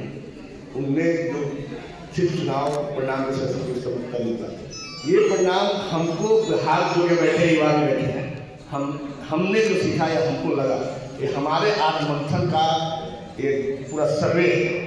हमको विचार करना बिहार में लोग, ये हर स्टेट में ऐसा हो सकता है कि हम पैसे पर वोट करें, जाति पे वोट करें। मैडम एक बोल रही थी, बहुत अच्छा बोल रही थी, शिक्षा स्वास्थ्य। हम अपने जाति के न्याय को गुंडों में चुनेंगे, फलना सिंह, फलना शुक्ला, फलना बाबू, फलना, और कहेंगे मेरे बच्चे डॉक्टर अंगारी में चलेंगे। ये शहर भी गवा रहा है। अभी एक बाहुबली का जीत गुजर गया, हाथ चला दिया गया और दूसरा जीत दिया। ये हम बिहारियों ने वोट देने के समय में जो जाति की संख्या कितने जाति कहाँ गए, जब से उस जाति के खाने में, जातीय स्वाभिमान के खाने में और पैसे धन लोलू, हम इतने गरीब हैं, इतने डिप्राइव हैं, तो वक्षितम के न करोति पापम, हम 2000 के लिए 10 रुपये पाप करने के लिए तैयार हैं कि अपना नायक ऐसा चुन रहे हैं, अपना प्रतिनिधि ऐसा चुन रहे हैं। ये हम पर शर्म करने की बात, उनको सर्वे तो क्या बोले संजय जी, क्या बोले, ये हमारे लिए आत्ममंथन, शर्म तो छोड़ दीजिए, आत्ममंथन स्वयं को लज्जित होने का सर्वे है। और स्वयं को लज्जित होकर हम निकले कि हम 10,000 सरकारी चुनाव वोट 125 बिजली मिला, हम लिखने को तैयार थे कि बिजली नहीं लेंगे। एप्लीकेशन छोड़ रहे थे, कहाँ थे, आपको क्या है, तो गैस का सिलेंडर में छोड़ने की सब्सिडी आपको क्या है, क्यों लिखेगा, मैडम हमारी खड़ा बेहतर हो रही है, जब तक मिल रहा है, आज अगर इनकम टैक्स पे को नहीं लेना है तो मत लीजिए। इतना बेईमानी हम कर रहे हैं, इतने छोटे छोटे हैं, ये गैस सिलेंडर फ्री मिल जाए तब चुप हो जाए, तो वोट दे, अपने जाति के गुंडों को वोट दे, जाति न्याय को विरोध है, शहर में पूरा खेला है, सब शहर में खेला है, और हम कहें कि हमारा बेटा बाहर चला जाना चाहिए। ये आत्ममंथन कीजिए अपने। इस महाविद्यालय के प्राचार्य जो कि खुद ही पॉलिटिकल साइंस के विद्वान हैं, सबसे उम्मीद है कि इस चर्चा पर चर्चा बॉक्स बैठेंगे अपने उद्बोधन के द्वारा। पॉलिटिकल साइंस तो रेल दी है मेरे लिए। एक ऐसा सब्जेक्ट है कि कितना हो जाए थोड़ा सा बचाइएगा। आज के इस कार्यक्रम के हमारे मुख्य अतिथि professor Sanjay Kumar ji, former director centre for the study of developing societies New Delhi. आज के इस कार्यक्रम में विशिष्ट वक्ता के रूप में हमारे समक्ष उपस्थित हैं राजनीति शास्त्र विभाग विश्वविद्यालय विभाग के former head professor Anil Kumar Ojha. इस मंच पर आसीन महाविद्यालय की पूर्व प्राचार्य प्रोफेसर अनीता सिंह जी, IQAC के कोऑर्डिनेटर और महाविद्यालय राजनीति विज्ञान विभाग के अध्यक्ष डॉक्टर रजनीकांत जी, हमारे समक्ष हमारे महाविद्यालय के बैठे हुए सम्मानित शिक्षकगण, शिक्षकेतर कर्मचारीगण, विश्वविद्यालय राजनीति शास्त्र विभाग से भी कुछ टीचर संजय सर को सुनने के लिए यहाँ उपस्थित हुए, मैं उनका भी आभार करता हूँ। बहुत ब्रेन स्टॉर्मिंग ये सेशन रहा और बहुत कुछ चीजें निकल कर के आई। सबसे पहले मैं शुरू करता हूँ कि मैं एक परसेप्शन बना लेता हूँ। मैं ना आरडीएस कॉलेज में रहता हूँ या मुजफ्फरपुर में रहता हूँ, कितने लोगों से मिलता हूँ? 100 लोगों से। उतने लोगों से भी नहीं मिलते हैं, 100 लोगों से। उस 100 लोगों के आधार पर परसेप्शन क्रिएट करते हैं। रिसर्च ऐसे नहीं होता है। रिसर्च के अपने मानदंड हैं। जैसे कुछ जवाब जो उधर से हो रहा था तो ऐसा लग रहा था कि कोई पॉलिटिकल पार्टी का रिप्रेजेंटेटिव हो, उसके मुंह में जबरदस्ती माइक डाला जा रहा है कि ऐसा हुआ था कि नहीं हुआ था। नहीं, ऐसे नहीं। और खास करके बेटा तुम्हारे लिए अगर पॉलिटिकल साइंस या सोशल साइंस में रिसर्च करने के लिए चले हैं तो ऑब्जेक्टिव हो जाएंगे। मैं जानता हूं कि आप 100% ऑब्जेक्टिव नहीं होंगे। मैं जो कुछ भी करने जा रहा हूं, कोई ना कोई चीजें थोड़ी बहुत हमको प्रभावित करेगी। मान लिया जाए डॉक्टर एसके सिन्हा जो इस बिहार के पहले मुख्यमंत्री थे ना, तो उन पर अगर उनके परिवार का कोई आदमी रिसर्च करेगा तो साथी लैंड स्कैम की चर्चा शायद कोई कर पाएगा, या जो मोलेसिस स्कैम हुआ था शायद उसकी कोई चर्चा कर पाएगा। आप पॉलिटिकल साइंस के इतने लोग बैठे हुए हैं, बताइए एसके सिन्हा के बारे में कितने लोग ये जानते हैं कि उनके रेजिम में ये घोटाला हुआ था? साथी लाइन घोटाला हुआ था और जिस पर महात्मा गांधी का भी स्टेटमेंट था और ये बिफोर इंडिपेंडेंस हुआ था। तो थोड़ा बाबू ऑब्जेक्टिव होना होगा। और जो आज ये रिसर्च आउटकम जो डिस्प्ले किया गया, दिखाया गया, जो बिहार विधानसभा का चुनाव हुआ 2025 ना, उसका जनादेश क्या था? तो एक लोकतांत्रिक व्यवस्था में अपनी ही बातों को नहीं घुसेड़ना चाहिए। वो माइंड में हमारा परसेप्शन बन जाता है कि हम बीजेपी से जुड़े हुए हैं तो बीजेपी काहे नहीं जीती, हम आरजेडी से जुड़े हुए हैं तो आरजेडी काहे नहीं जीती। नहीं, ऐसा नहीं होता है, ऐसा नहीं होता है। और डेमोक्रेटिक सेटअप में कंसेंट एंड डिसेंट, सहमति और असहमति दोनों को इक्वली ऑनर किया जाता है। और जब हम जैसे प्रबुद्ध लोग इसको ऑनर नहीं करेंगे तो फिर कौन करेगा? अभी रमेश बाबू आए यहाँ पे, कितनी अच्छी बात कर करके गए कि हम लोगों को आत्ममंथन करना चाहिए कि भाई ये तो भाई लास्की पहले कहा था कि जहाँ एक भी आदमी वोट बेचने की स्थिति में हो वहाँ लोकतंत्र नहीं है। दलील देते रहिए, फैशन दुनिया में चल रही है कि भाई हम लोकतांत्रिक देश है। तो चीजें अभी बहुत सारी बननी हैं और जो इंटरकनेक्टेड हो गए टेक्नोलॉजी के माध्यम से कि हम एक दूसरे से अलग नहीं रह सकते हैं और हम दूसरे जगह की घटनाओं से प्रभावित होते हैं। अमेरिका में जो घटनाएं होती है उससे हम प्रभावित हो रहे हैं और हमारे यहाँ जो घटनाएं हो रही है उससे वो लोग भी प्रभावित हो रहे हैं। आज ग्लोबलाइजेशन का वेव है ना, एवरीथिंग इज मनी।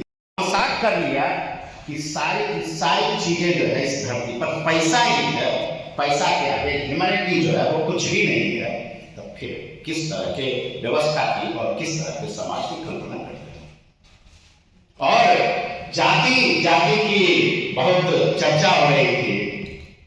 अरे भाई 1951 में जब पहला इलेक्शन हुआ था उस वक्त के न्यूज़पेपर को उलट करके दे दीजिए, और जगह का सर मैं नहीं जानता हूं, लेकिन बिहार में जो टिकटों का डिस्ट्रीब्यूशन हुआ वो जाति के आधार पर। कैसे छोड़ दीजिए, तो वहां से शुरू हो गया, तो वो धीरे धीरे इंटेंस होते चला गया, तीव्र होते चला गया। लेकिन हम सभी समाज के प्रबुद्ध लोग यहाँ पे बैठे हुए हैं, हमारे ऊपर ज्यादा जिम्मेवारी है। निश्चित रूप से हम लोगों को इन चीजों को मंथन करना चाहिए। मैं संजय सर की एक बात से बहुत एग्री करता हूं कि भाई वो बड़ा ट्रांसपेरेंट तरीके से, पारदर्शी तरीके से अपने एक रिसर्च एनालिसिस को हमारे सामने रखने आए थे। रिसर्च को और इंस्टीट्यूशनल फेल्यूर ये दोनों को अलग अलग देखा जाना चाहिए। रिसर्च का चुनाव आयोग कितना सफल है और कितना फेल कर रही है उसका इस रिसर्च से कोई वास्ता नहीं है। इन्होंने वो सारी चीजों को हमारे सामने रखने का प्रयास किया। ये दावा भी नहीं कर रहे हैं कि हमने जो दिखाया वो 100% सत्य है। तो ये एक, और इनका रिसर्च हमारे पॉलिटिकल साइंस के, हम जैसे लोगों को, हमारे पॉलिटिकल साइंस के बहुत सारे स्टूडेंट्स बैठे हुए हैं, बहुत सारे यंग टीचर्स बैठे हुए हैं, रिसर्चर्स बैठे हुए हैं, उनके लिए जरूर इंस्पिरेशन का ये काम है। और मैं संजय सर से विशेष आग्रह करूंगा कि जब भी वो बिहार की धरती पर आते हैं तो एक बार जरूर इस महाविद्यालय को पर आने का प्रयास करेंगे। मैं इनके इस कार्य के लिए काफी आभारी रहूंगा। साथ ही मैं अनिल सर का बहुत शुक्रगुजार हूं कि आज हमारे बीच संजय सर उपलब्ध हैं, वो इनकी कृपा से। तो सर से मैं, अनुज सर से मैं यही आग्रह करूंगा कि एक अनुज की तरह हमेशा स्नेह देते रहिएगा। जीवन पर्यंत आदमी, अभी रमेश बाबू बोले कि जीवन पर्यंत आदमी सीखते रहता है। हम लोग जब तक जीवित रहेंगे तब तक सीखते रहेंगे। एक सच्चे शिक्षक का यही धर्म होता है। तो मैं वही रहना चाहता हूँ। आप सभी लोग हमारा मार्गदर्शन करते रहिएगा। अनीता मैडम बैठी हुई हैं, हमारे कलीग हैं, रिद्वी साहब हैं, सुमन साहब हैं, ललित जी हैं, रजा साहब हैं, है ना, हमारे यंगस्टर सारे हैं। ये सभी लोग से जब बैठते हैं हम लोग साथ में, मुद्दों पे बातें आती है तो हम सीखते हैं। और मैं यहाँ सीखने के लिए आया हूँ। मैं तो पहले ही कह दिया था कि ये प्रिंसिपल क्या होता है। पहले मैं आपका कलीग हूँ, उसके बाद दूसरी तीसरी उपमाएं हो सकती है। तो इसी भाव के साथ हम सभी लोग इस महाविद्यालय को आगे ले जाने का प्रयास करेंगे। बहुत सारी चुनौतियां हैं और मुझे उम्मीद है कि हम सभी लोग मिल करके उन चुनौतियों पर विजय प्राप्त करेंगे। और एक बार फिर से मैं संजय सर का और अनिल सर का बहुत बहुत धन्यवाद करता हूँ, आभार व्यक्त करता हूँ कि इसी तरह से हमारे स्नेह बनाए रखेंगे। राम दयालु सिंह महाविद्यालय कृपा दृष्टि रखेंगे। केवल political science university political science department को ही नहीं देखेंगे, राम दयालु सिंह महाविद्यालय को भी देखेंगे। धन्यवाद। बहुत ही मेटिकुलस तरीके से आपने बताया कि पॉलिटिकल साइंस के स्टूडेंट और रिसर्चर अपने किस तरह से बारीकियों को ध्यान में रखना चाहिए। आपका बहुत बहुत आभार सर। कार्यक्रम अपने अगले पड़ाव में है, अब अंतिम कड़ी में मैं हसन रजा सर को आमंत्रित करता हूँ धन्यवाद ज्ञापन के लिए। रहेगा वही रोशनी लुटाएगा, जहां रहेगा वही रोशनी लुटाएगा, किसी चिराग का अपना मकान नहीं होता। ये हमारे सामने सबूत पेश कर रहे थे संजय सर और हमारे प्रिंसिपल साहब, पूर्व प्रिंसिपल साहिबा, हमारे कलीग रजनीकांत सर। शुक्रिया यानी धन्यवाद की परंपरा बड़ी पुरानी है, हर फंक्शन में होता है, आगंतुकों का करते हैं। लेकिन मेरा जी चाहता है कि ऐसे आगंतुक जिन्होंने इतना सारा ज्ञान का एहसान कांधों पर ला दिया है, उनका एहसान कांधों पर ही रखा जाए, न उतारा जाए। मेरा जी तो यही चाहता है, लेकिन क्या करें, परंपरा है शुक्रिया अदा करने की। तो यकीनन संजय सर ने जो डेटा सामने रखा उसको कलेक्ट करना एक रिसर्च का काम है, लेकिन उस पर जो उन्होंने समीक्षात्मक बहस की और कंपेयर कराया caste wise, region wise, party wise, वाकई आंखें खोलने वाली ये समीक्षा थी। क्या हो गया, कैसे हुआ, इसका जवाब वाकई मुझे भी पूरी तरह से नहीं मिला था आज से पहले। सभी लोग हर तरफ थे, कहाँ 35 कहाँ 202, ऐसा कभी नहीं हुआ था, चाहे श्री कृष्ण बाबू का जमाना रहा हो चाहे किसी बात का। क्या हो गया, कैसे हो गया, जवाब की तलाश शायद हम सबको रही हो। आज वो तलाश मेरी तो कम से कम पूरी हो गई। अब जो चीज संजय सर के अख्तियार में नहीं है वो तो वो बदल नहीं सकते। अख्तियार में था डेटा का एनालिसिस और अपना परसेप्शन या कंक्लूजन पेश करना, वो उन्होंने बखूबी पेश किया। मैं दोबारा आपका शुक्रिया अदा करता हूँ सर।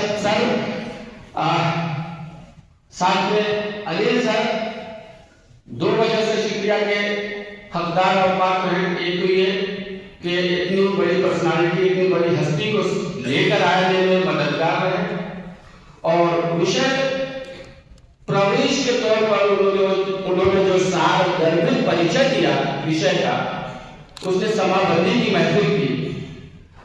और ये मैं पहला सेमिनार या कह लीजिए लेक्चर देख रहा था जो पीछे तक भरा हुआ था और बिल्कुल खामोश था, वरना अक्सर सेमिनारों में, प्रोग्राम्स में कुछ ना कुछ गुलगुल होने लगती है, लेकिन आज तो बिल्कुल पिन साइलेंस था, सब कोई खोया हुआ था। लगता था कि उनकी हद प्राप्तता जो है वो यही आके खत्म हो गई भाई। तो इतने बेहतरीन विश्लेषण के लिए मैं एक बार फिर लौटता हूँ सर का शुक्रिया अदा करने के लिए। संजय सर का बेहद शुक्रिया। रजनीकांत नौजवानों के सेंटर ऑफ इंस्पिरेशन है, चाहे वो एक्सप्रेशन का मामला हो, नरेशन का मामला हो या नेतृत्व का मामला हो। उनका बेहद शुक्रिया कि ऐसी हस्ती को खींच कर लाए यहाँ तक, हम लोगों तक। उस हस्ती के बारे में पहले एक शेर कह देता हूँ, फिर आगे बढ़ता हूँ। इनकी हस्ती से कस्बे नूर करो, यानी चमका दो, रोशन कर दो, अंधेरा दूर करो। इनकी हस्ती से कस्बे नूर करो, ये अपने दौर का कीमती सहीफा है, ये अपने दौर का कीमती सहीफा है।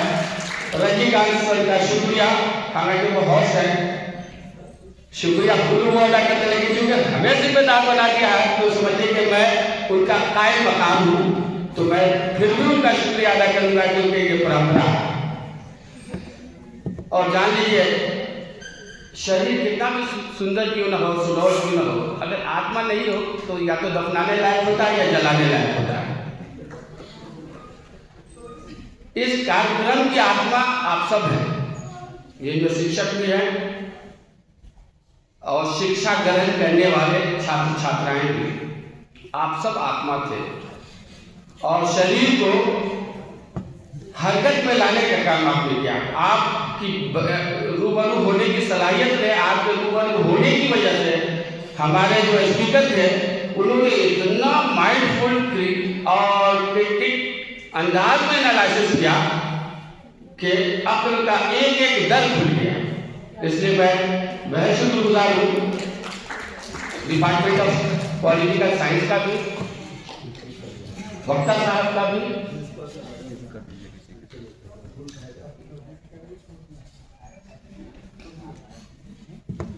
तो सभी शुक्रिया के हकदार हैं, मैं सबका शुक्रिया अदा करता हूँ। दर्जा बदर्जा, कदम ब कदम मैं शुक्रगुजार हूँ, सर्वभूम हूँ। और जैसा कि एक और हमारी परंपरा रही है, जब से मैं हूँ तब से तो मैं देख रहा हूँ, 6 साल हो चले, कि हम हर प्रोग्राम के बाद, चाहे वो प्रोग्राम मुआशा से ताल्लुक रखता हो, अदब से ताल्लुक रखता हो, ज्ञान विज्ञान से ताल्लुक रखता हो, राष्ट्र को हम हमेशा सर्वोपरि रखते हैं, हमेशा उसका अभिनंदन और उसका गुणगान करते हैं। तो इस वोट ऑफ थैंक्स के बाद हम सब खड़े हो जाएंगे और राष्ट्रगान गाने की जो शालीनता है उसको बनाए रखते हुए राष्ट्रगान आगामी करेंगे। फॉलोअर माइक दे दीजिए।